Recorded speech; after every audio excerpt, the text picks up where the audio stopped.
What's going on, everybody? It's Joe from the Acceptable Casualties, and we're here to take a look at Sons of Mars. This is going to be a preview video for the Gladiatorial Combat rule set that I ended up writing, and it's going to be actually coming out for pre-order in July.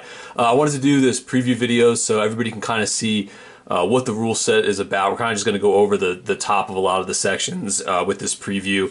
Just talk about you know, combat, the game itself, campaign. You know, just kind of skim over the top so everybody can kind of see what Sons of Mars has to offer. Also, like I said, we're going to be doing the pre-ordering in July for the softcover book. It's going to be about 84 pages. When we do the pre-order, it's going to be about $25 for the book, and then obviously shipping will be factored in as well for pre-order. And then after the pre-order section's done and we actually do like our full launch in August or September, the price will be $30. So if you get in a pre-order early, it'll be $25, it'll be $5 cheaper. And then for some of you who live over in Europe, UK, around the globe that aren't here in the United States, I know shipping for books can kind of be a little heavy on the pocket. So my plan is if you want to pre-order, obviously we're still going to ship it internationally. We'll do that for you guys. But we're also going to put a PDF out. That'll probably end up coming out, I'm guessing maybe September or October. I want to see if I can do some different things with the PDF to make it a little bit more user-friendly instead of just being just flat pages with no hyperlinks or anything like that. I'm going to try to doll it up a little bit for some of you that want to actually get the PDF. Haven't come up with a pricing system for that one yet, but it will be available a little bit after launch. But back to the preview. So this is Sons of Mars right here. The book itself, like I said, it's going to be roughly 84 pages, full color. Not a lot of fluff in there. There's still going to be a little bit of history here and there as far as touching things. Like as we're talking about the rules, maybe relating to certain historical facts throughout the book. But for the most part, it's 84 pages of strictly rules for wargaming in the Roman Colosseum and in ancient Rome. So right here, this is going to be the title page for the book. I'll show you guys too. This is going to be the cover for the book right now. Some of this stuff, as far as pictures and things go, might change in the future slightly, but for the most part, this is going to stay the same right here. This is going to be the cover that you guys are going to see. The binding might change a little bit, but this is pretty much what's going to have for that. So this is kind of a look at the cover. For the book itself, like I said, any kind of pictures or graphics or tables or anything like that, 95% of it's going to be locked in. I might switch out some of the photos here as we go through it, just if you guys see anything that might look a little out of focus as far as some of the pictures. Some of those are actually just placeholders right now until we take some different photos to plug into some of the spots. So this is the title page for Sons of Mars. Typical first page of the book. Nothing fantastic there. As we get down in here, you guys will see we got the table of contents here. We got tons of stuff in here as far as combat, Favour Dice, all the rules that you're looking for, campaign play, NPCs, all the stuff is listed out right here. I tried to make the book as easy as possible to navigate. It's just a table of contents, not much to talk about from this point on. So here's just a little intro page for the book, kind of explaining my vision for it when I was writing the rules, and just kind of a thank you to you guys for picking the book up and taking a look at it and rolling dice with the rule set. So now we get into kind of the meat and potatoes. So this is going to be the what's needed to play section right here for those of you guys looking to pick this up or playing it. It's a D10 system, so you guys are going to need to pick up about 10 to 15 D10s, about 5 for each player, and then just a 5 float in the middle for Favour Dice and things like that we'll be getting in the future. Right now, the models that we use is 25 to 28 mil, but the rule set itself isn't really married to any scale. You can use it for anything that you wanted. From down to 6mm if they make 6mm Gladiators, all the way up to 54 mil. It really doesn't matter as far as size of the miniatures go.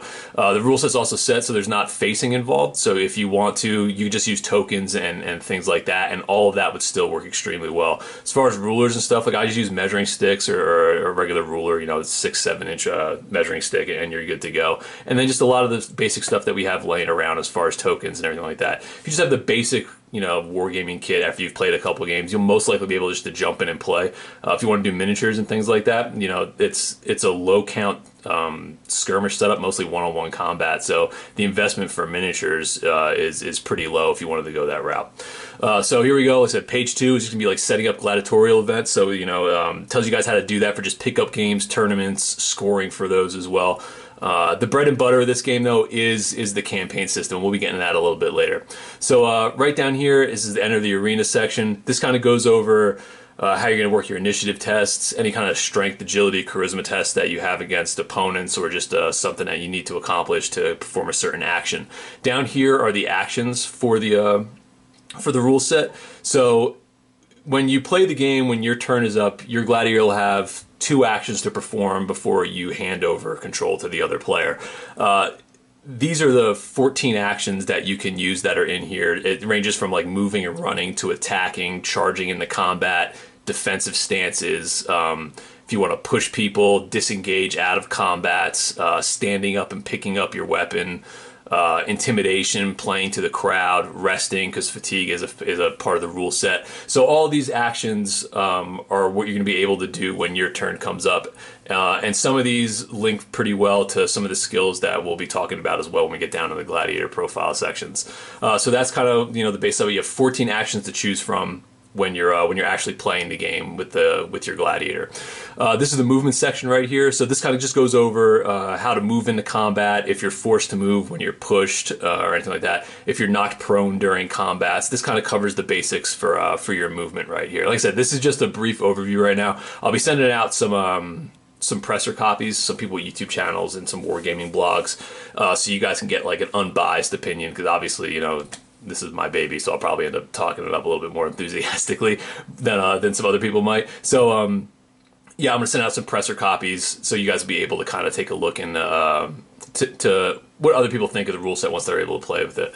So this is a combat system right here, if you get back into it. So this kind of just explains how you resolve combats. There's an armor save system, critical successes. So if you roll a 10 when you're in combat on one of your dice over here based off your dice pools, critical successes go off, and in that sense you can do double damage, or you can do just regular damage and activate one of the skills that are assigned to your gladiator based off their profile, or ones that are assigned to their weapons. Up here there's also rules for your primary and secondary weapons. Most gladiators came armed with their primary weapon, which would be usually a gladius and a shield, which is called a scutum. Or a different array of weapons. It'd be like a hosta, which is a spear. There's a whole lot of weapons to choose from depending on what gladiator you use. So they had that primary weapon, then also you have a secondary weapon, which is called usually a pugio, which is like a long dagger that the Romans would use essentially for their military, or just for protection around the city. So you have access to primary and secondary weapons for all of your builds. Another thing in here is Deathblows. So in the game, it's not just about going in and just bashing your opponent, you guys just rolling dice, just handfuls of dice at each other. There's a dance to it, and I guess the best way to kind of explain it would be, if you guys are boxing fans or even MMA fans, the idea of styles make fights. So you have all these different gladiator builds that are inside the rules, so there's 17 in total. So you have all these different builds. Each one has a very distinct way that you would use them on the table, whether they're more defensive, more into counter-attacking, more aggressive, or more kind of just trying to get stuck in and throw hands. So there's, like I said, there's a dance when you get out there on the sands of the arena. You guys are going to be doing a lot of maneuvering, not just standing toe-to-toe and throwing dice at each other and see who can peel the most wounds off. Doing that, you can still play the game, but I think you're not going to get as much out of the combat system. The combat system, I put a lot of work into it to make it feel like you can get really immersed in one-on-one combat and really factor in the tactics of maneuvering and not just heavily relying on what your dice scores are when you start letting it roll. So Deathblows, we get back to Deathblows. Deathblows are a way for, if you end up landing one of those critical successes that we talked about, you roll a 10, and on your opponent's armor save, if they end up rolling a 1, you have the opportunity to land a killing blow in the arena, and all you have to do is after that is you pass a strength or agility test, and then you need to reach a certain score, and if you're able to do that, you're able to land a 1-strike blow, and you can end the fight, at any point. The guy can have full health, and if you're just able to land one of these death blows, it's the end of the fight.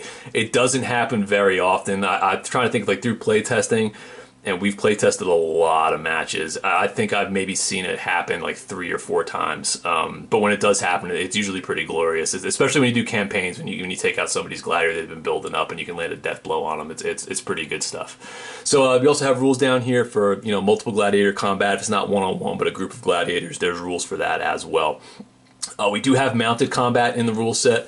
Equites, cataphracts, There's a couple different classes, Sagittarius, where you're able to use a horse and you can actually fight in the arena mounted on horseback. And everything in this book is based off of historical accounts. And the rule set itself, I wanted to kind of keep it rooted in how, you know, combat in the arena actually happens. So most of the things that you're going to see in here are based off historical accounts and then how gladiator fights actually happened inside the arena. And mounted combat was one of them. Equites, which were, you know, just mounted gladiators. They were a really big draw in the arena. The crowds absolutely loved them based on all accounts. And we decided to put rules in there for that. Sagittarius as well, there and there, as well as Cataphract. So there's options for you to do mounted horseback combat in here. There's also a fatigue system, because obviously, you know, these guys are in there fighting for 15-20 minutes, sometimes longer, depending on, you know, how epic of a battle it is. And fatigue does play a factor. It's almost like a bolt-on rule, where you can play the game without it, and that goes with most of these rules. Most of the sections in the rules, as far as gameplay goes. Some things you can pull out and not have to put in the rules, so you can kind of scale how much detail you want to put into the game. If you want a very complex, detailed, like nuts and bolts kind of game, you can just use all the rules and you'll get exactly what you want. For some of you want something a little more casual, maybe something you can kind of just, you know, pick up with a buddy, roll some dice, make a night out of it, and then put it away and be done with it without having to really like sink your teeth into the entire rule set. A lot of the little side rules like fatigue and some of the other things that we'll be going over, you don't have to use them, and they don't really affect the core mechanics of the game. So you can make, like I said, you can make this as deep of a game as you want, or you can scale it down and make it as much of a beer and pretzels game that you want. You have the options, and that was kind of the idea of writing this rule set like this. It was to give the player a lot of flexibility as far as, you know, playing a gladiatorial game, but getting what you guys want out of it, not just me setting the table for you and being like, this is what you get. Just start rolling dice. It's set up to where it's a toolbox, and you guys can kind of pick out and choose how you want to play it, and you have enough options in there to where you can kind of customize it and make it your own unique experience. So next up is Favour Dice. Favour Dice is kind of the way that a gladiator would appeal to the crowd. You know, how you get the crowd worked up in a frenzy, landing, you know, these critical strikes, playing to the crowd, maybe intimidating an opponent.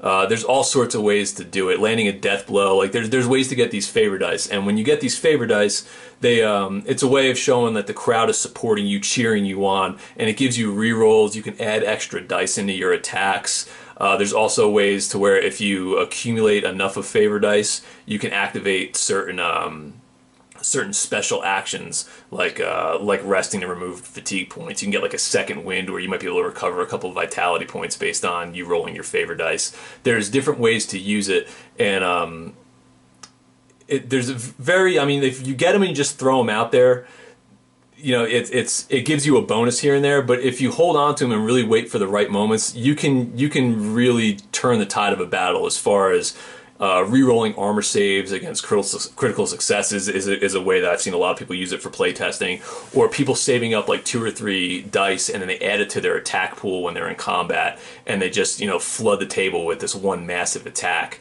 hoping to land a series of blows and really try to gain the upper hand in a fight. So there's a strategic use of Favour Dice. You can save them just to do re-rolls of bad dice, but also if you pool them up and you wait for the opportune time, you really can turn the tide of a battle if things aren't going your way, or if you really just want to, you know, slam that last nail home in the coffin. It's a great way to do it. So Favour Dice is another thing, one of the core mechanics for the game, as a way to get you re-rolls and extra dice.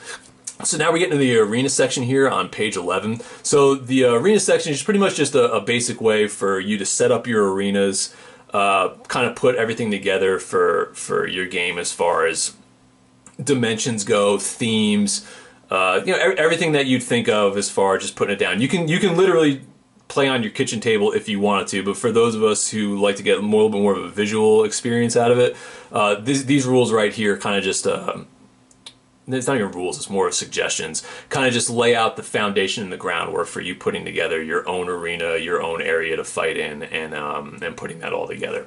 Another section here, down here, is for Death Pit arenas. For those of you who are familiar with the show Spartacus or have done any other kind of reading in Death Pit arenas, this is kind of what you're going to get out of that. So Death Pit arenas were a way for a ludus to send down. Maybe they bought a slave that he's not working out. You know, the guy is just, you know, you're hemorrhaging money feeding this guy, training this guy, and he's just not performing at all in the arena. He's just garbage. Or maybe you have somebody who's been wounded enough at times to where, you know, you can't even really put them out there anymore and put on a show worthy of the crowd at this point. They would have these underground fighting pits, essentially what these death pit arenas were. So there's rules in here for that, to where you can send your gladiators down in the campaign, or if you just want to fight one-off or tournament style death pit arena rules, they're in here for that. There's a couple different one-on-one scenarios. There's also a gauntlet scenario. 2 gladiators with 1 weapon. There's a random weapon table here. These are all the weapons that you won't find in standard gladiator combat. So usually with regular gladiator combat, you're going to have very traditional classes, very traditional armaments, and very traditional matchups. The you know, gladiator fighting at its core was more about putting on a show for the crowd, for a political standpoint or for a financial standpoint, whether you're the ludus or a politician who's hosting it. So it was all about putting on the show. So everything you had set up as far as matchups and equipment, it was all very balanced to get the most excitement out of the crowd. That's how it was set up at its core.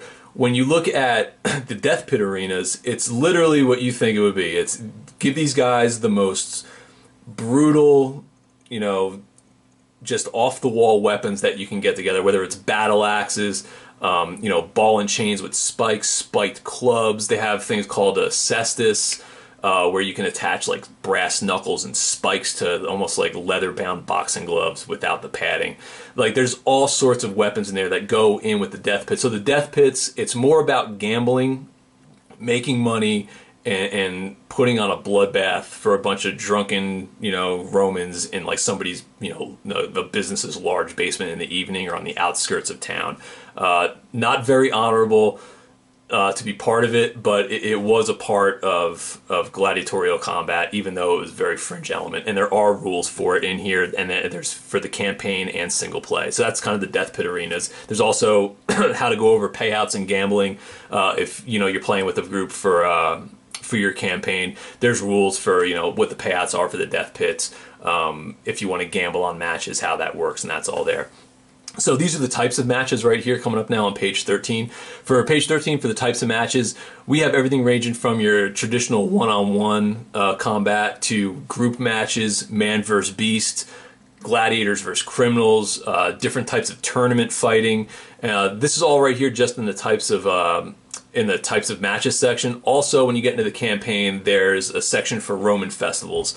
And inside these festivals, there's also special matches in there that are kind of themed toward what it was. There's like one where they honor the consuls of Rome, which are like the 2, you know, main generals that lead the armies every year. They switch. They would hold this large festival for them. So inside that festival, when you play the campaign, or if you just want to play just as a standalone thing, there's matches in there that are themed toward like a larger gladiatorial contest that might be themed around ancient battles like the fall of Carthage or the Battle of Alesia. There's all sorts of themed gladiator matches that are geared toward these festivals that are in the campaign play that you can play as well. So, you know, there's probably about 20 different types of unique matches, but the 6 or 7 that you see right here, these are the core ones that you're going to see most often when you're playing the game.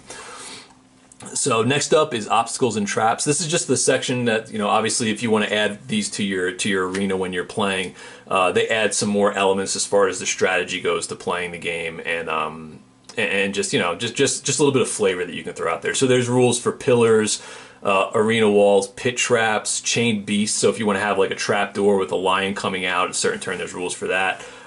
Torches and braziers, like for the fire pits, there's rules for those as well. Spikes, bridges, and platforms. There's rules for each one of these depending on what you put in there. There's also a table here for you to roll on, so you can randomly get some of these items thrown out into your matches without having to really, you know, if you don't want to plan it out yourself and put a random element, I guess is what I'm trying to say. There's tables in here that break down for local events and regional and festival events. This is for campaign play, but you can also use these tables just for a regular single play as well.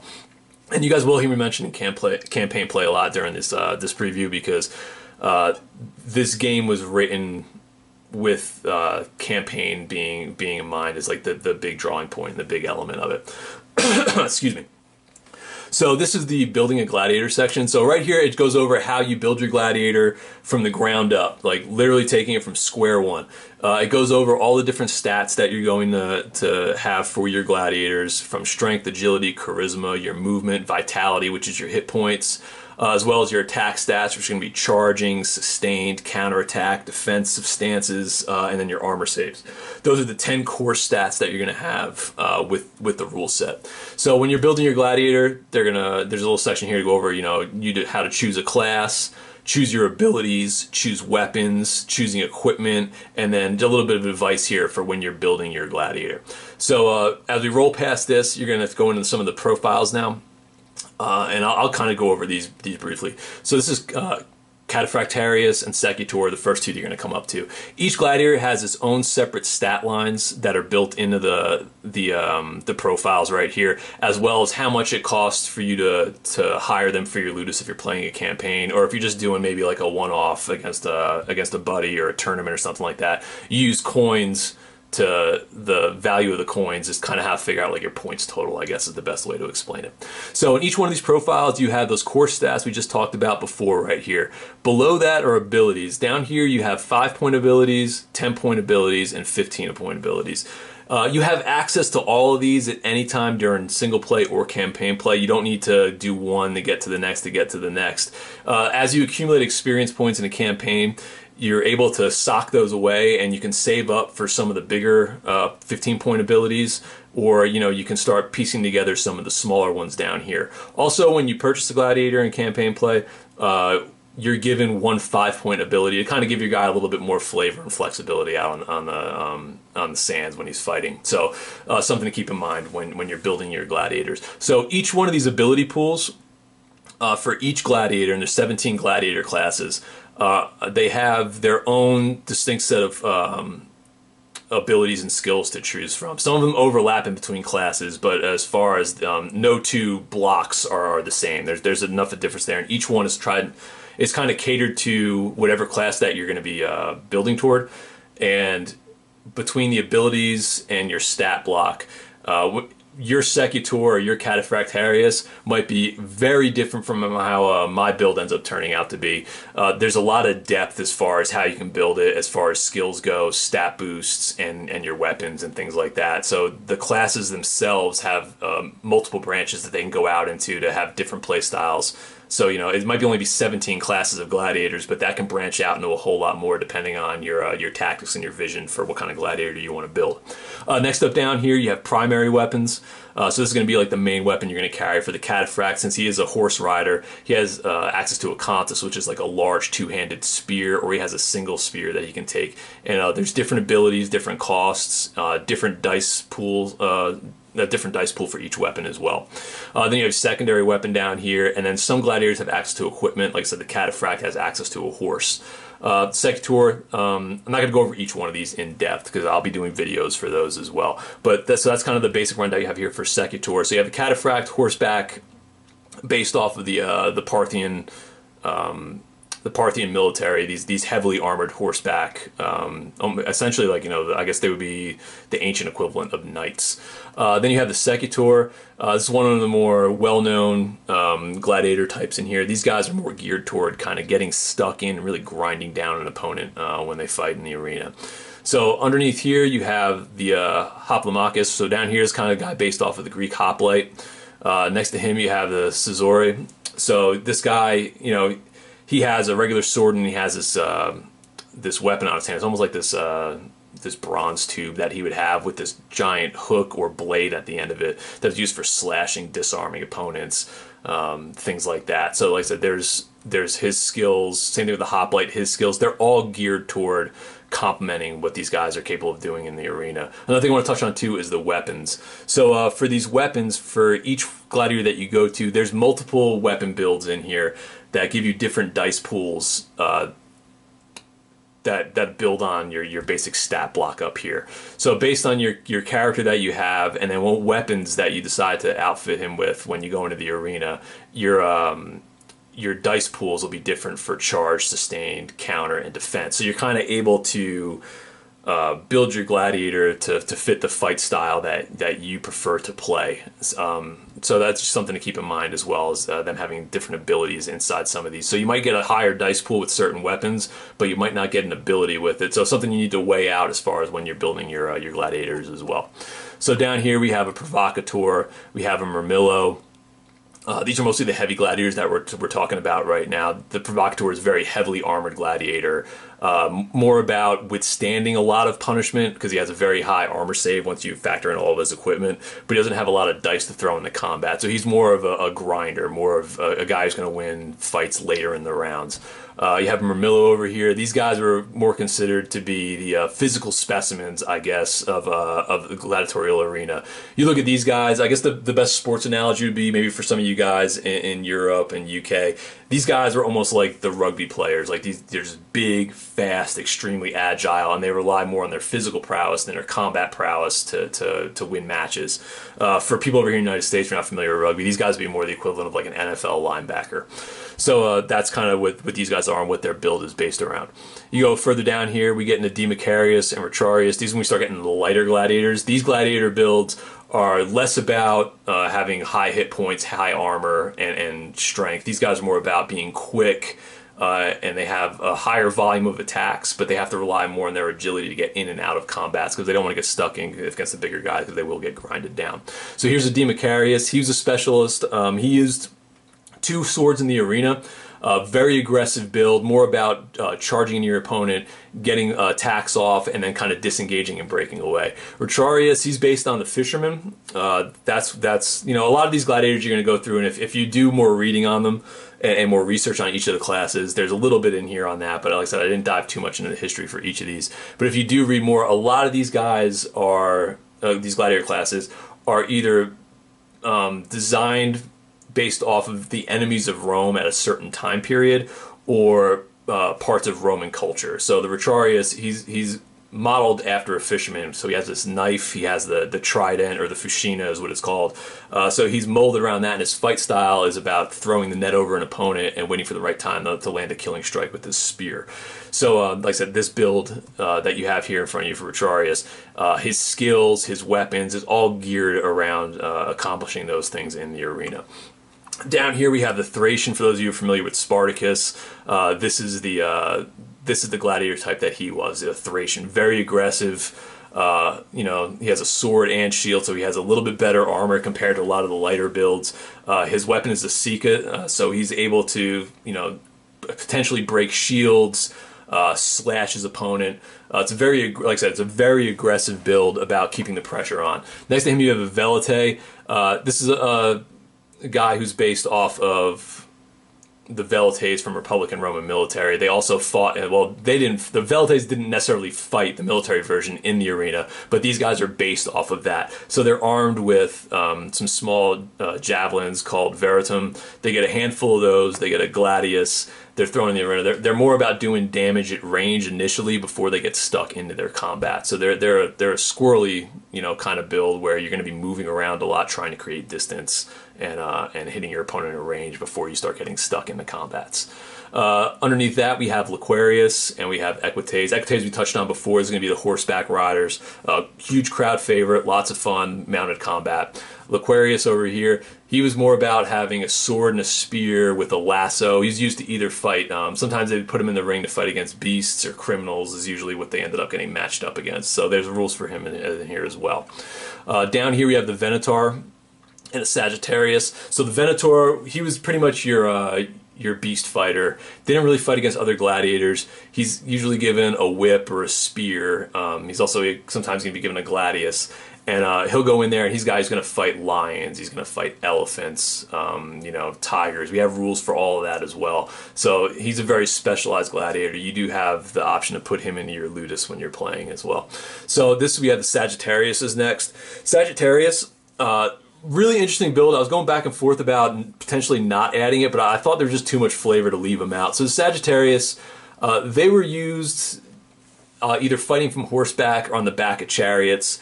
They were more about putting on the show. in the arena, so it wasn't really necessarily a gladiator versus gladiator match. They would throw these guys in there, and they would, you know, either let loose a couple animals, or maybe some criminals, or some people who were being religiously persecuted at the time, and they would let them run around the arena, and the Sagittarius would either, you know, be on horseback, be on, you know, the back of a chariot, and he would essentially just launch arrows into whoever the unfortunate victim was, and pretty much just making a massacre, you know, for the enjoyment of the crowd. That's essentially what Sagittarius was. So when we end up putting, we end up putting them inside the rule set. There's still options to do all of those things as far as fighting criminals and all that, but also I tried to balance them out a little bit to where you can match him up against other gladiators, where he still focuses on his ranged combat, but you can still also use him in melee combat, even though he's not going to be very good at it. So Sagittarius is part of the rule set, you know, and more of a flavor piece. Down here we have the Cestus and the Noxy. These are probably my two favorite flavor classes in the book. So Cestus, picture a pugilist. These guys would come out and it would almost be a boxing match in the middle of the arena. Sometimes it would go bare knuckles. Sometimes their hands would just be wrapped in leather. And these guys would just, you know, just slug the hell out of each other for the enjoyment of the crowd, you know, for the senators, for the emperor, whoever it was. These guys put on, you know, essentially ancient boxing matches.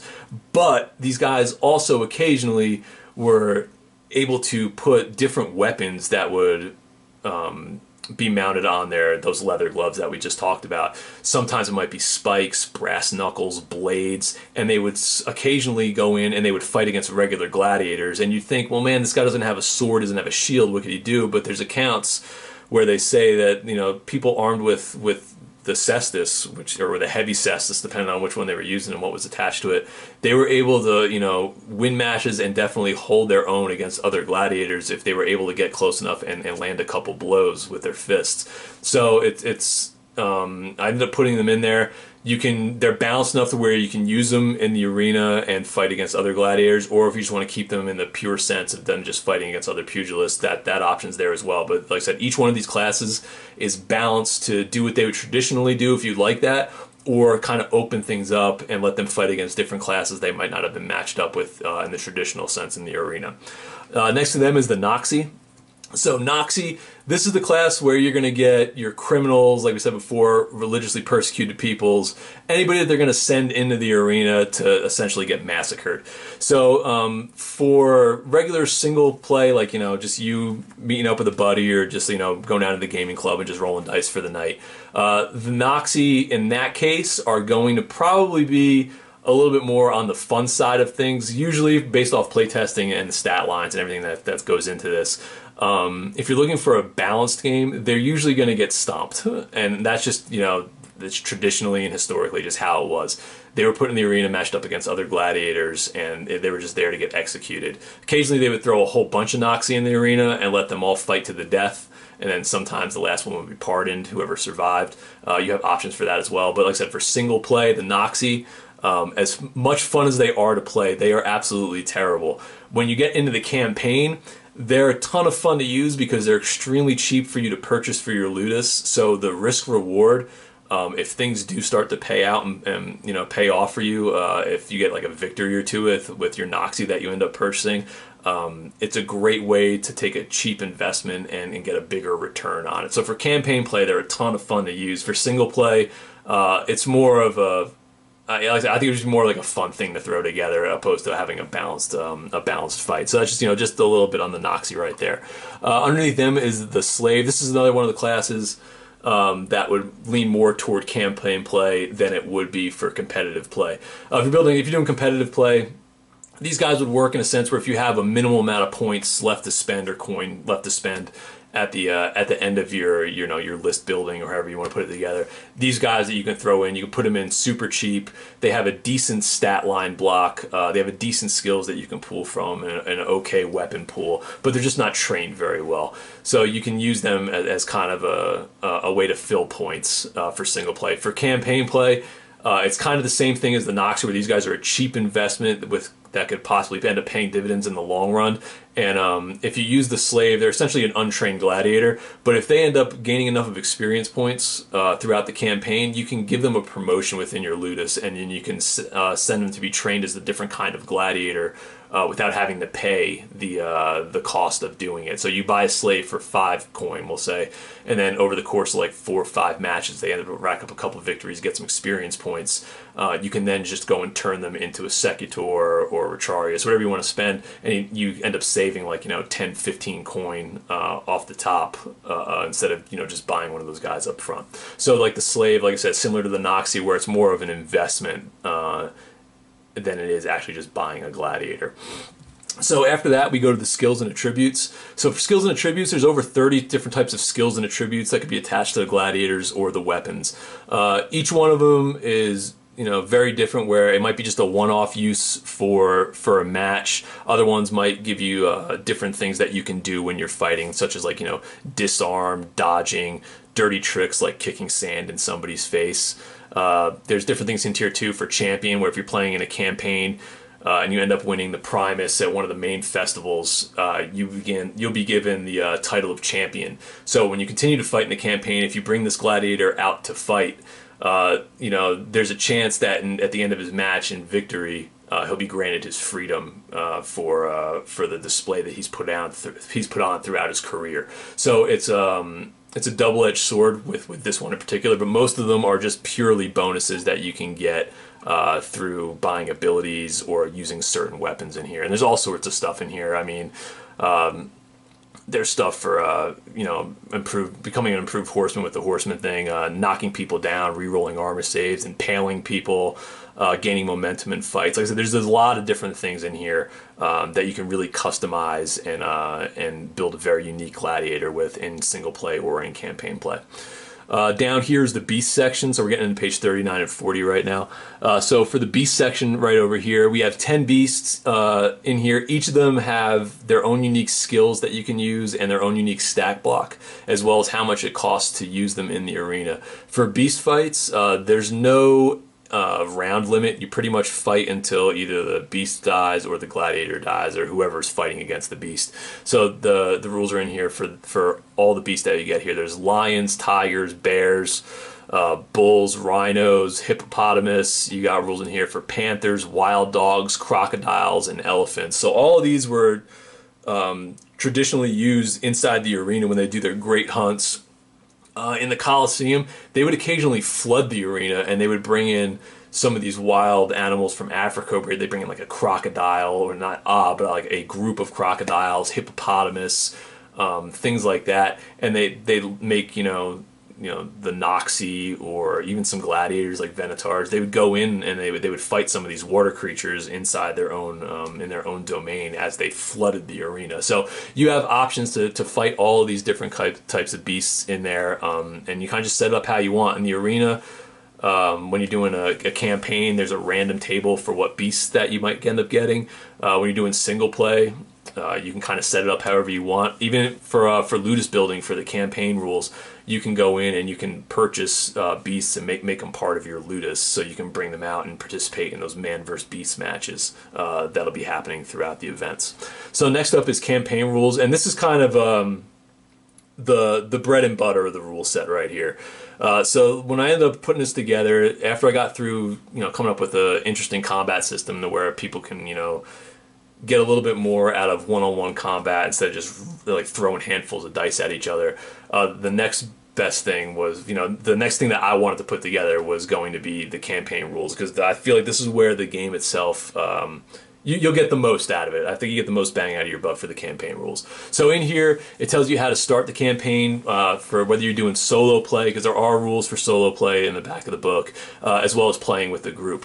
When I put together the campaign rules, one of the big factors that I wanted to kind of put in there and make sure it was a major cornerstone of what this was we've all played in campaigns for other game systems where you have like 5 or 6 guys in the beginning, and after a couple weeks, only 2 or 3 are showing up, and the campaign kind of loses momentum and falls off, and it just dies. And it's unfortunate, because you'll have a handful of people who are really into it, and then you might have 1 or 2 that really aren't into it but just kind of want to roll some dice occasionally, and then you might have other people who just can't show up as much because just life gets in the way, like Jimmy might have had a kid and Bob might have to go out of town for work, like whatever the reasons are, you know, not everybody can participate, you know, on a schedule when it comes to campaign play, and for the most part, that's, I think, where most campaign systems suffers, because you don't have the same amount of people showing up all the time. So one of the things I did when I was writing these campaign rules was try to set something up to where people can drop in and drop out, and you know, you can still go forward with the campaign even if maybe half of your group isn't there that week. So the idea was, when you build your Ludus, and with the experience and Gladiator progression system, with the way you can build your Ludus to bigger things, get upgrades, hire specialists to come train gladiators and do things like that, it's not to the point where if somebody misses like 3 or 4 weeks, or maybe like they're not there for a month or two, where they show back up, they're not going to be able to participate and be on the same level. People are going to be able to drop in and drop out, because the actual gladiator combat, even though you're gaining all these skills, in a sense, all the gladiators are still human at their core. They still get hurt when they get cut. They still get injured the same. You know, as you become more experienced in whatever you're doing, you gain more skills, but you don't necessarily become a superhuman individual. So the way the campaign's designed is that people who may not be able to put as much time in can still take their Ludus and show back, and Ludus is a gladiator school, can still show back up, you know, a month or two later without maybe being able to play, and they can still come in, and they'll still be able to hold their own in a lot of the matches against, you know, better opponents. It won't be like a 50-50 split, but they'll be able to hold their own. Or in a campaign, we have over 40 NPCs, I think it's actually closer to 50 NPC builds, to choose from. So whether you're fighting in local, regional, or festivals, there's different classes of gladiators for NPCs. So, you know, you can have a night where you might have like 3 or 4 people show up, but maybe, you know, Bob's been out for a couple weeks and he wants to maybe fight some NPCs. So you throw these NPCs in there, and either a player can control the NPC, somebody that can use them, or you can go to the tables and you can use these NPC tables. So somebody can still participate in the campaign, even though their gladiators and their Ludus might not be up to the same caliber as some of the other players. So that's something that I wanted to do in here, so we can kind of keep everybody involved. And then even if you have somebody maybe like, you know, a couple weeks later that wants to jump into the campaign but wasn't there at the start, it's not an issue. They can just go ahead, build a Ludus, start from scratch, and they can jump in and they can start playing and be part of your guys' play group. So there's a lot of flexibility with the campaign as far as, you know, dropping in, dropping out, gaining new players, or maybe even just, you know, doing solo play and just playing against NPCs, or building multiple Luduses and using the NPC tables to work out the combats. And we'll get all into that a little bit later. So that's for the starting the campaign. This is for purchasing gladiators and equipment. There's a section in here to let you know how that works out when you're doing campaign play. Down here also is the schedule. So the schedule for the campaign, it works on a calendar year. It's broken down by months. Each month you're going to have, you know, it's going to go based off of weeks. You're going to have week 1, week 2, week 3, and week 4. 2 of the weeks are more for you to conduct business. It's for you to go out and purchase different slaves to train as gladiators, for you to go out and maybe hire specialists, go down and maybe do some death pit fighting, things like that. More of the business side of it, not necessarily fighting in the arena. And then the other 2 weeks are dedicated. 1 week is for you to go fight at your local arena, wherever you have your Ludus situated, whether it's like Capua, Rome, you can be like in northern Italy, wherever you guys decide to set it up and really set the theme for how you want to play your campaign. That's what the local events are for. For the 4th week of every month, it's a regional event. So you have larger schools, better talent pools coming to fight in these events that you can do right there. Also during this week, there's chances for you to be part of special events. Occasionally there's a festival that comes up. So there's different things that come up each and every month. So every month that you play, it's not repetitive. You know, it's a very different feel as you work through your campaign calendar. And like I said, it's set up over the course of a year. And once that year is up, you just roll it over and you can just do it again. So you can make your campaigns run as long as you want. And right now in the book, there's a certain amount of festivals, but after release, I'm planning on putting out a couple PDF packs that are going to be free to the community, that'll have different festivals and different content in there to kind of expand on the campaign and give you some more options to play with once you kind of get the ball rolling.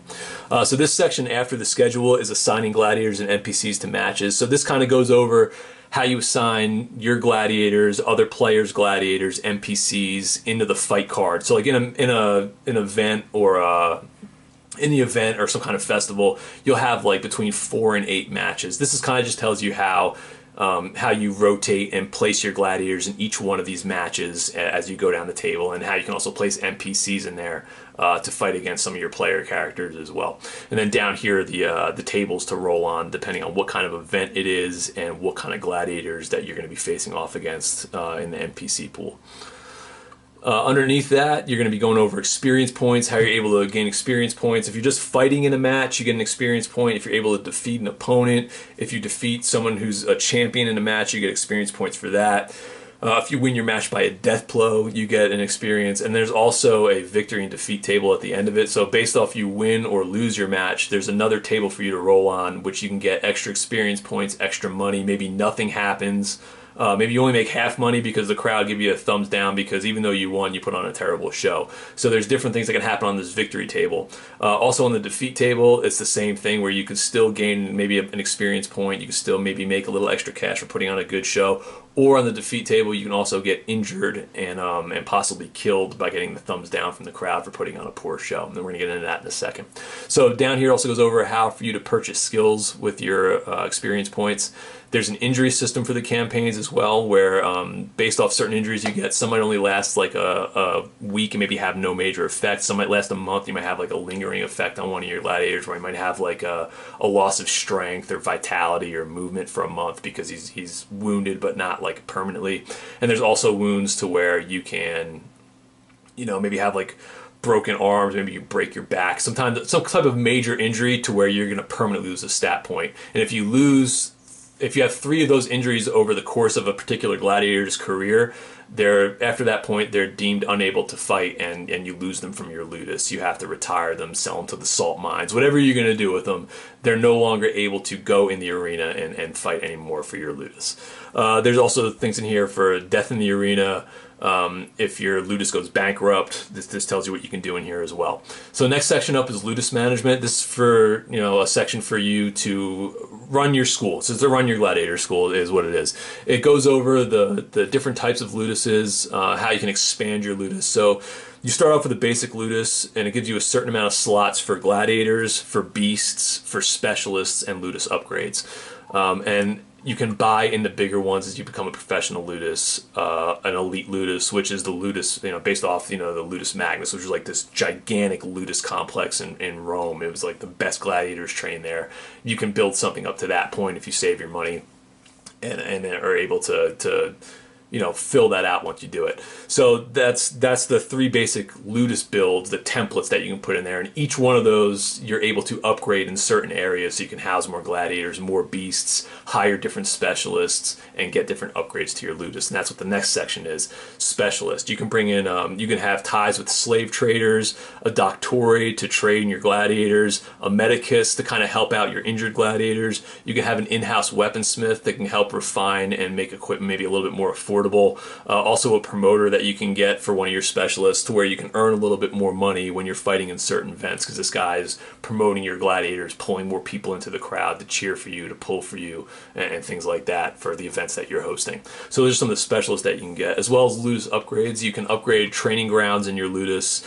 You can get a viewing podium, so you can invite senators and other major players in whatever town or city that you work out of to kind of help you they'll donate extra money to your Ludus to help it grow. You can put a clinic in there, like I said, to help with some injured gladiators and things like that. Slave block you can put in there to sell off some of your aging gladiators, your injured gladiators, maybe some of them that are performing that well. There's options to put a slave block in there, as well as an armory that can be used to improve the armor and equipment of some of your champions that you have in there. So these are the different things that you can do to kind of give your Ludus a little bit more flavor, and not just have the game just focused on you raising up and building these gladiators. You also have the business side of your Ludus to focus on.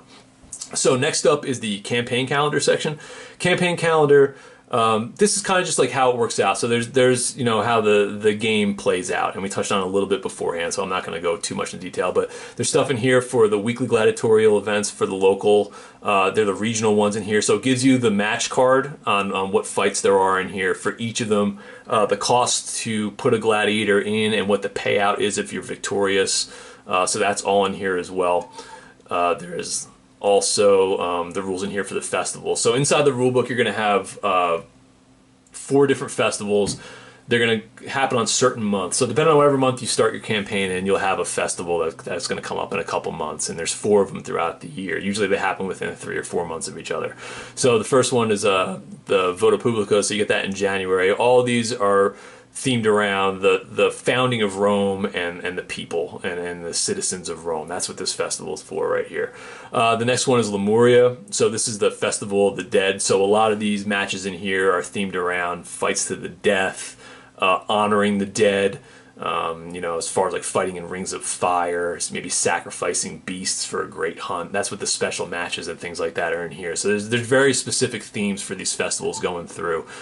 Same one over here is they have one for honoring Jupiter. So there's one for here. This is more about spoils of war, like the great victories that they've had militarily for Alesia, Carthage, Lake Regillius. There's also one for honoring the consuls in here. So there's different themed matches on top of the regular standard matches that you will be fighting in for these festivals. Festivals are, I guess when you get to them in campaign play, it's something to look forward to.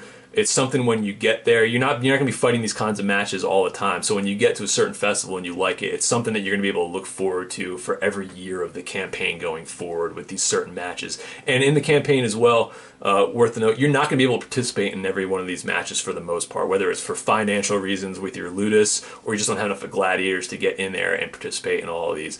So, you know, you're going to have to really pick and choose and get into the ones you want to get into, and or give yourself, you know, put yourself in the matches that give you the best chance to win and make more money, not maybe necessarily the ones that you want to get into because, oh, they look the coolest. It just depends on how you want to play it. But like I said, there's a thought process as far as how you're going to put these in there. So that's the honoring Jupiter, and then the Ludi Plebe. I think I'm pronouncing that right.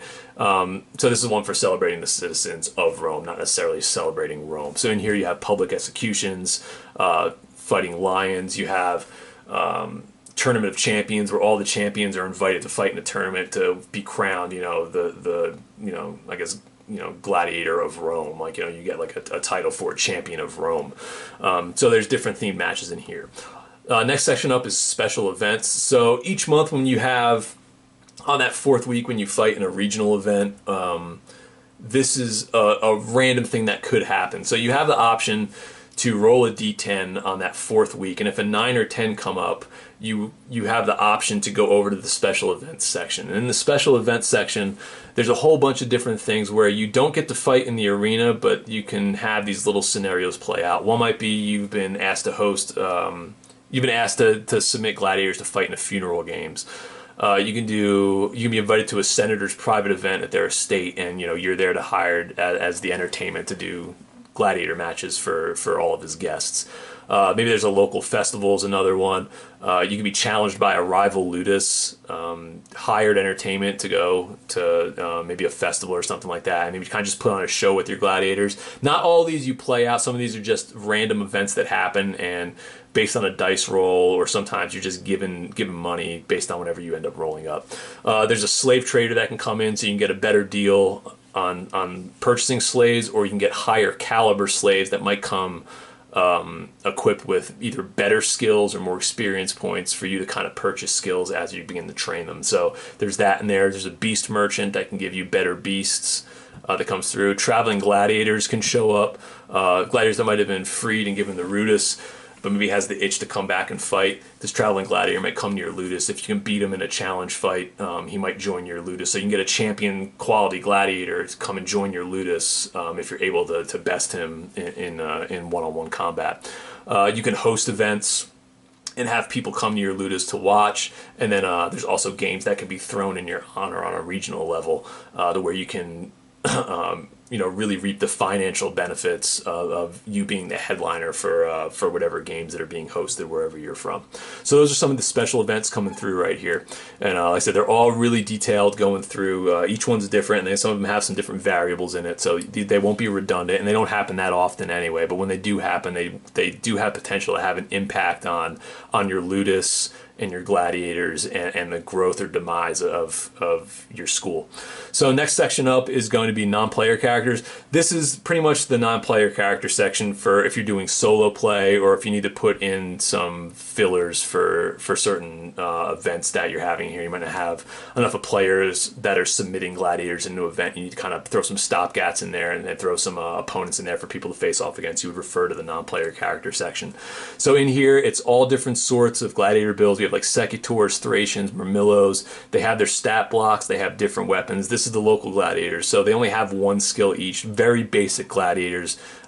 These are like the newcomers, not trained very well. That's what you would get out of here. So you'd have 10 of those. You'd end up rolling a d10. There was a section we went over previously that tells you how to do all that. Next section up, you'd have regional gladiators. These guys are a little better equipped. They have a little more experience, so their skills are a little bit better. There's 10 different classes in here for that. They're not all on the same level playing field, I guess is the best way to explain it. You might have these 10 guys in this regional pool, but some of them might be a little bit worse than others. It just depends on who you roll up and who you get in the arena. But for the most part, they're all grouped into the same class of being quality regional opponents. So like they're like the second tier gladiators for NPCs that you would run into. The next one is champion gladiators. These are the guys that you would run into in like those major festivals that we talked about, or maybe if you're fighting in the Primus at a regional event. For those who don't know, the Primus is like the main event. Like this, like the last match of the day. It's the one that everybody waits for. It's usually the most talented and well-known gladiators from the strongest Luduses get put into the Primus to fight and put on a really high-quality show. So that's what you get here for these champion gladiators. You're going to get 10 of those right here that you can randomly roll on the table, and you'll get one of these guys are extremely skilled. They're coming with, you know, top-of-the-line equipment. Some of them, you know, come mounted on horseback. Some of them come with, you know, different items they can use on top of their weapons. These guys are the cream of the crop. And, you know, with all of these NPCs as well, these are just the ones that we provided for the rule set in the book. You can easily put together and make your own NPCs, or make your own NPC like full Luduses if you want to do it. It's really easy to put these together. It's really intuitive. You can build a gladiator in like a couple minutes and throw them and make your own NPC list if you have your own type of themed events or things that you want to put together. It's really simple to do. These are just, like I said, 40 or 50 of the basic ones that that you can refer to, and with no thought process put into it, just stuff we put out there to make it a little bit easier for you guys to kind of just pick up the dice and get into the game. So that's the champion section right there. Next up is the slave and Noxies. So this is if you want to, like I said, if you do like a gladiator against criminals match or public executions or whatever you're doing, there's 5 different options here over these 2 pages for slave and Noxies. So you can throw some fodder in the arena and just kind of, you know, have your way with them and put on a show for the crowd. So there's a section for that. And there's also the shamed gladiator list. The shamed gladiator list, the only time you're going to use this one is when you fight in the death pits. These are guys that, you know, they're not going to fight in the arena anymore. Like I said, these guys, they're shamed. They're either injured, they have no honor, you know, whatever their story is behind them that yet you can create for them. Feel free and go ahead and do it. But that's the idea. These guys are the guys that you're going to meet down in the basements for the death fighting, or out on the outskirts of town. That's just what you get here. This is like the, you know, just like the thugs of the Gladiator universe is essentially what this is. So there's a random table for that as well. So yeah, it's 45 NPCs in all. Is what you're looking at right here that are in the book. But like I said, it's very easy to create them on your own if you want to get a little more variation, or you kind of want to theme them to what you want to play.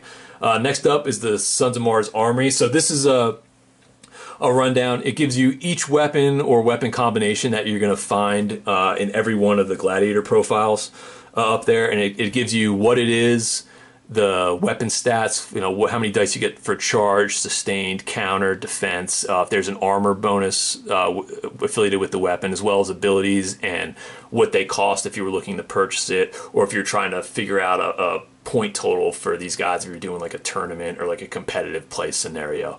That's all in here as well. So yeah, these are all the weapons and weapon combinations that are in the book going here, and this is death pit weapons as well as your traditional gladiator weapons. So if you know, say like even if you wanted to put together you want to make like that Greek hoplite build, but maybe you're like, you know what, man, I don't want to, you know, I'm doing my own campaign, I want to theme it how I want. I want this guy to have access to maybe, you know, like the bipenis, which is, it's a double-headed battle axe, essentially is what it is. You know, I want to have my hoplite be able to use that. Well, you know, you can go ahead and do it. You just go to the Armory section, you find out what it costs, and then boom, you got the stats, you got the cost, and now you can arm your hoplite with that if that's the route you want to go. Like I said, all the profiles in the books for the Gladiators, they're based around the traditional equipment and skill sets that were used when they fought in the arena, you know, historically in the Roman Colosseum. But all this stuff that's in here, I put it in there because, like I said, this is a toolbox. I wanted to be able to give you guys the options to build the gladiator combat, to build this universe that you guys want to put together, the stuff that you guys want to play. So all the tools are in here for you guys to really customize and make the most unique experience that you guys want to put together. It's all here for you guys. So this is the Armory section right here. Next up is weapons and equipment. All weapons and equipment is it explains what the weapons are. That's the simplest way for me to do it here. All the weapons that are listed in here, they're the Latin or Greek terms that were used back then, you know, in the times of ancient Rome. So it's like I said, it's very traditional names for a lot of the weapons and equipment. If you go to the weapons and equipment section, it explains to you, you know, hey, like, what's a malleus? It's a large two-handed mallet that was used to bludgeon your opponent. So think of it as like a giant warhammer. Or the Murmurex, you know, it's called the limb piercer. It was a brass knuckle that had a spur that was draped across the guy's knuckles. So you have, you know, all this different stuff in here, like a spathos, a Roman longsword used from the 1st to 6th centuries AD. So if you see a weapon that you're not familiar with or what it is, you just refer to the weapons and equipment section, and now you can actually visualize what this piece of equipment is, what it looks like, and how it was used in the arena. So it's just a little bit of information in the back of the book here. Here we have some of the victory tables. We had the victory table, which we talked about earlier, the table of defeat, what happens with that. Here's the injury table. So if you do get injured in the arena, this is where you get the severity of it. And then down here is a random weapon table. So there's the death pit random weapon table that you'll find up in the arena section at the beginning of the book.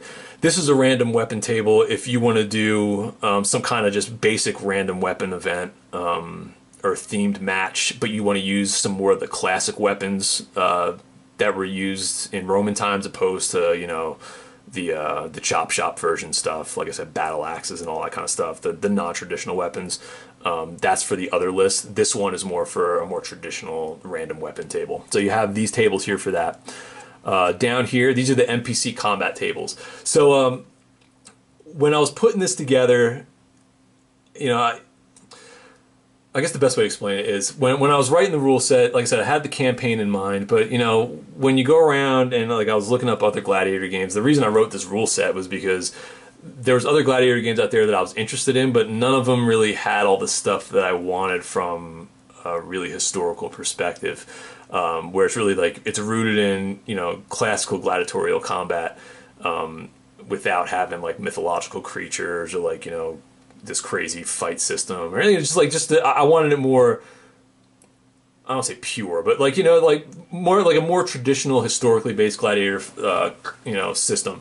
And one of the things that I was looking through when I was just going to these forums and stuff like that, and not just for this game but for other games too, is you see all these people who they don't have the opportunity to either be part of a gaming group or maybe they can't get out that much and they want solo play. And a lot of people ask, like, you know, hey, does this rule set have solo play? Does this rule have solo play? Can I play this by myself? And things like that. So when I was writing this, I tried to keep that in the back of my mind as far as, you know, giving people the opportunity to play the game that may not be able to get together with friends or get down to a gaming club and roll dice. So I decided to put in some Mpc Combat Tables, and it's simple when you look at it, but it's enough to kind of create enough of variables and variances when you're playing the game by yourself in a solo sense, to where, you know, you can use charge builds, sustained builds, counterattack builds, and beasts. There's 4 different tables here that are geared toward very specific fight styles, and whether the person's engaged in a combat or maybe you're disengaged and not standing base to base, there's different actions based on dice rolls that you would roll on the table, and that's the reaction you would get. So it gives people with solo play the opportunity to fight against NPCs, and they don't have to think for both for both combatants in the arena. They can kind of focus on their own gladiator and then kind of let the random dice develop the personality of their opponent. Or maybe they just want to sit back and they just want to, you know, if you're one of the players who want to build like a couple different Luduses, you don't want to maybe be attached to any of them, you want to maybe control everybody as an NPC, you can refer to this table here and you can play with it. But also, like one of the notes I put in here, these tables don't account for everything, so occasionally, because there's a lot of different situations that can arise as the fight goes on and different things happen. So, you know, obviously this is the foundation of NPC combat, but at the same time, you have to also exercise common sense if you want to get the most out of the game, as far as making some decisions when things pop up when you're doing solo play. So this is put in there for solo players. I might expand on this later. This will be what's in the book, but like I said, I'm gonna try to put out some content in PDF form. Solo play and NPC play.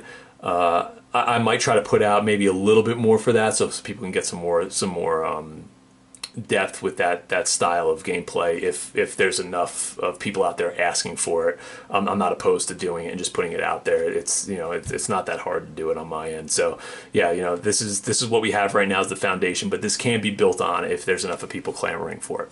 So Mpc Combat Tables, that's what this is right here. Next up, is this going to load up for me? Yeah, okay, there we go. So next up is the quick reference sheets. So this is just, you know, something that you can either keep in the back of the book. I'll have these printed out too as standalone PDF downloads on the Acceptable Casualties website for you to just download for free. It'll just be in the back. So this is the quick reference sheet in the back. Kind of goes over the round of combat, how it plays out, all the formulas for figuring out your dice pool, your armor saves, attribute tests, initiative tests, fatigue tests, ways you can obtain favor dice, is you can use your favor dice, all the different actions you can use, and then also a small reference sheet on the side for some of the more common things that might come up when you're playing the game. Just an easy way for you to be like, oh hey, let me just check on this page in the rule book, boom, I can go look at it right there instead of having to go back to the table of contents or start digging through the rule book. A lot of the things that you'll be looking for or encountering once the dice start to fly are going to be over here in the other gameplay information. So that's going to be like the quick reference sheet. Over here, this is the Gladiator management sheet. This is mostly for campaign play. It also works for solo play, but it can be used either way. And it's just a way for you to have all your gladiator stats, weapons, abilities, all of it sitting here in front of you. There's 2 profiles per page on there, so that's what you got right here. Down here on this page, this is the Ludus Management.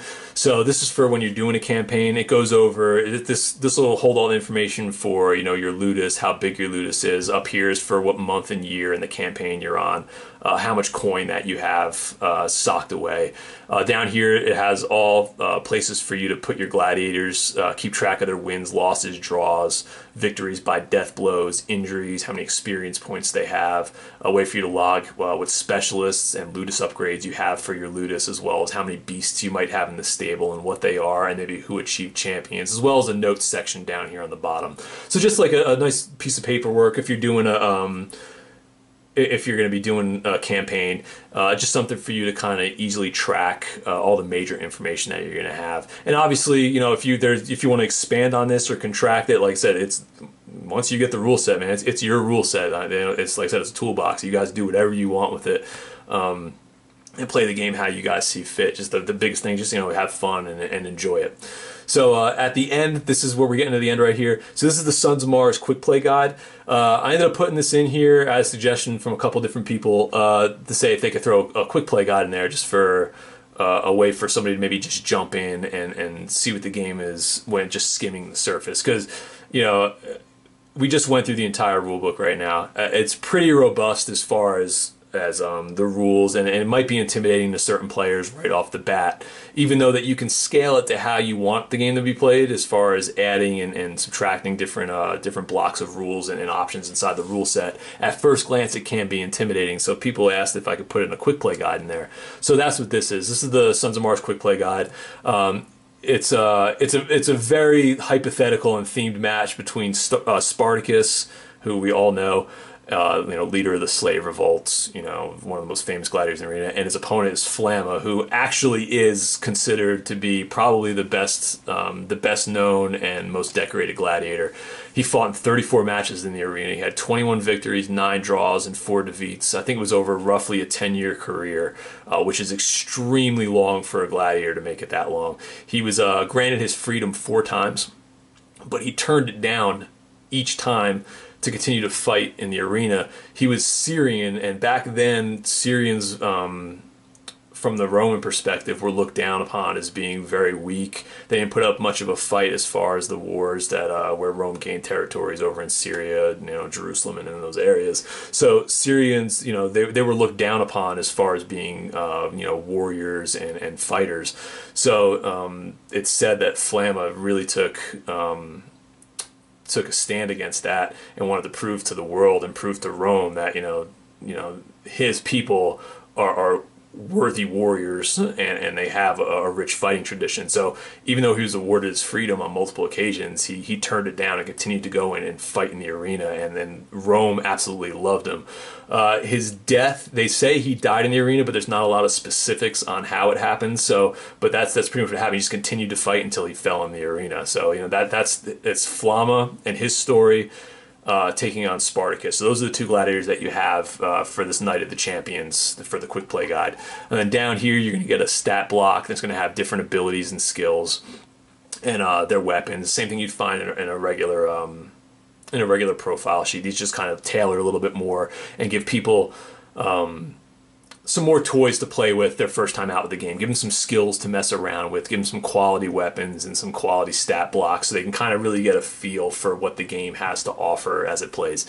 So down here, there's a Clash of the Titans section, which kind of explains how to set the match up, talking about your initiative, how to get the game rolling, how to use your actions. There's also like references in here to go to the core rulebook to figure out if you have any questions or anything, there's stuff in here to go for that. There's also a small section up here for tactics, because the first time you go into it, you're going in blind. You've never played the game before. So I put a little tactics section in here, which kind of talks about the builds for Flamma and for Spartacus, and as a Secutor and a Thracian, which are their gladiator classes, on how they fight in the arena and what their styles bring to the table, and how you can kind of utilize that to try to gain an advantage over your opponent. So I put one in there for Flamma, one in there for Spartacus. So if you're playing against somebody, you both can have a little bit of a tactical background on how your gladiators fight and kind of what you can expect to do with them in the arena.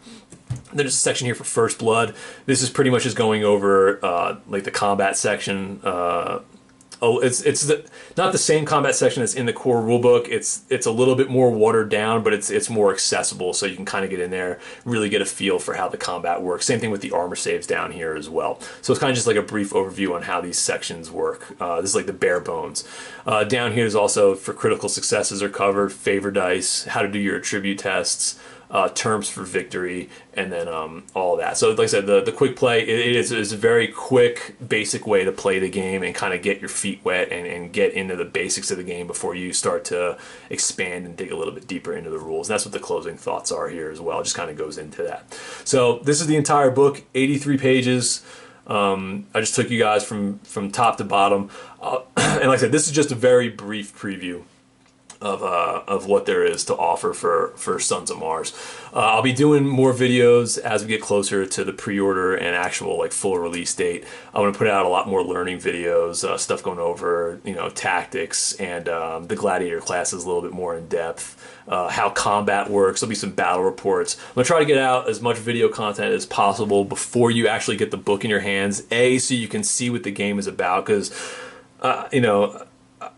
I enjoy this. Like, I love it. The people who play tested have really had a good time playing it. So like, it's gotten a lot of positive feedback, but at the same time, I want the community and the people that are interested in this to be able to see what it is before you guys put your hard-earned hobby dollars down on the table to make sure this is something that you want to purchase and you want to play. So that's going to have a lot of video content coming out for tactics, learning videos, battle reports. You're going to be able to see the game in action, and all that's going to be coming out over the next couple weeks. So it'll start trickling out, and then as we get closer and closer to August, it'll start really starting to pour through.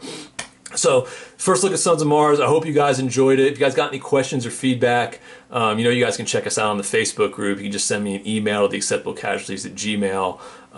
You guys know the routine. For those of you who aren't familiar with it, like I said, we do have a Facebook group set up. Also, I just ended up launching an Acceptable Casualties website, and on there, that's where you're going to find a lot of the content that has to do with Sons of Mars, as far as the reference videos, battle reports, and a lot of the paperwork, like the reference sheets and the quick play. It's all going to be up there on the site. So like I said, go check it out, acceptablecasualties.com. Check us out on Facebook. If you guys got any questions, feel free to fire away and ask. I'll probably be doing a couple podcasts in the near future promoting the game, as well as sending out some press copies to some of you who maybe run a YouTube channel or do a wargaming website or anything like that. If you guys want to get PDF copy and kind of take a look at it and do a review, I would greatly appreciate that, and I would send it out in a heartbeat. All you have to do is just get in touch with me and just ask.